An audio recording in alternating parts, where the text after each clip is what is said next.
మేము బతికేదే శ్రీరాముని నమ్ముకొని, మేము నమ్ముకునేదే శ్రీ ఆంజనేయుని నమ్ముకొని, మేము ఉదయం నిద్ర లగిస్తే జై హనుమాన జ్ఞాన గుణసాగర జై కపిలేశ తిలోక ఉజాగర రామదూత రామ అంజనీ పుత్ర పవన మహావీరం విక్రమ బజరంగి అని హనుమంతుని తెలుసుకుంటాం.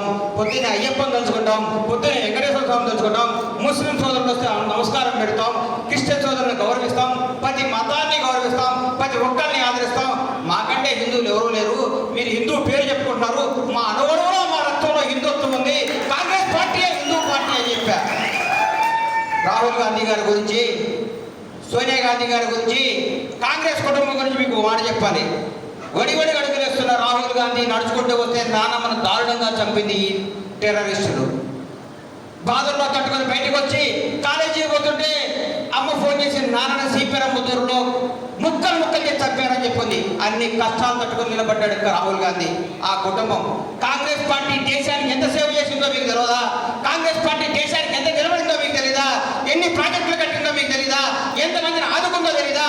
భారతదేశానికి స్వాతంత్రం తీసుకొచ్చిన party Congress party. Doctor Ambedkar ఆశయాలు నిలబెట్టిన పార్టీ కాంగ్రెస్ పార్టీ.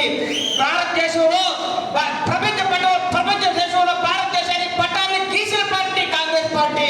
అందరినీ సగౌరవంగా గౌరవించి అభిమానించి అందరినీ హక్కులు చేసుకున్న పార్టీ కాంగ్రెస్ పార్టీ. కాంగ్రెస్ పార్టీకి ఓటేసి గర్వం, కాంగ్రెస్ పార్టీ కార్యకర్తని చెప్పుకోవడం నిజాయితీ, నిర్భయంగా నేను కాంగ్రెస్ కార్యకర్తను అని చెప్పుకుంటా. అక్కడ అడిగిండు, అరే నువ్వు టీఆర్ఎస్ బీజేపీ గారు పోవచ్చు కదా అని.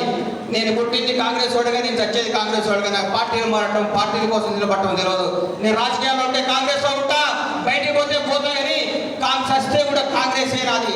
ఎందుకంటే ఈ మూవన్నెల రంగు పార్టీ కాంగ్రెస్ పార్టీ. కాంగ్రెస్ కార్యకర్త అని చెప్పుకునే పదవి కంటే నాకు ఏ గొప్ప పదవి వద్దని చెప్పిన. అట్లాగే మంది ఒక రాజకీయ నాయకుడు కావాల్సిన 3 లక్షలండి. ఆయన మీద ఆయనకు బాగా నమ్మకం ఉండాలి. ఆయన దగ్గరికి వచ్చే ప్రతి కార్యకర్త ఆయన నమ్మాలి. వచ్చిన ప్రతి కార్యకర్తను ఆయన మర్యాద చెప్పాలి. ఈ రాష్ట్రంలో, ఈ తెలంగాణ ఆంధ్ర రాష్ట్రాల్లో నేను చూసిన క్యారెక్టర్, క్యాలిబర్, నిజాయితీ, నిబద్ధత, సంస్కారం, చదువు, మర్యాద, మంచితనం అన్ని పుణ్యాలు పుచ్చుకున్న దొడ్డిన శ్రీధరబాబు గారు చూస్తే నాకు గర్వంగా ఉంటుంది. నిజంగా నేను చెప్తున్నా, మీ గుడికి ఇప్పుడే అన్నవాడ ఊరిలో గుడికి పోతే దర్శనం చేసుకున్నా. ఇట్లా వచ్చా కదా దత్తాత్రేయ స్వామి చూద్దాం పోయినా. ఆ ఊరు జనం మీ తండ్రి గారి గురించి, మీ కుటుంబం గురించి వాళ్ళు మాట్లాడుతుంటే నా కళ్ళల్లో నీడొచ్చినాయి.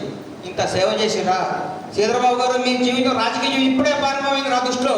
మీరు భారతదేశం గర్వంగా చెప్పుకునే స్థాయిలో కూర్చుంటారు, నేను సగర్వంగా చెప్తున్నా. అలాగే పెద్దల వెంకటస్వామి గారు, ఇందిరమ్మ సమకాలికులు, ఇందిరాగాంధీ గారితో పనిచేశారు, మహానుభావులు.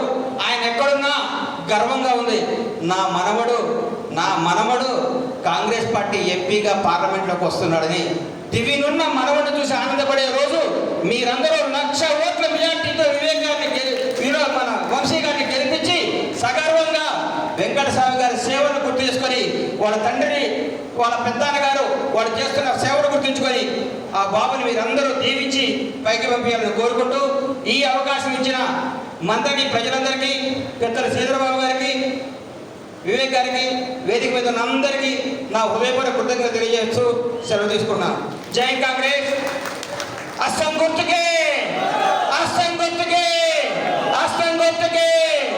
రాహుల్ గాంధీ ప్రధాని కావాలి, మన డాక్టర్ వంశీ ఎంపీ కావాలి. ఆల్రెడీ రాబోయే 10 సంవత్సరాలు కాంగ్రెస్ పార్టీ అధికారంలో ఉంటుంది. వాడుకోండి, ఆడుకోండి, బాగుపడండి, కాపాడుకోండి. జై Congress. For more videos like this, subscribe Big TV channel.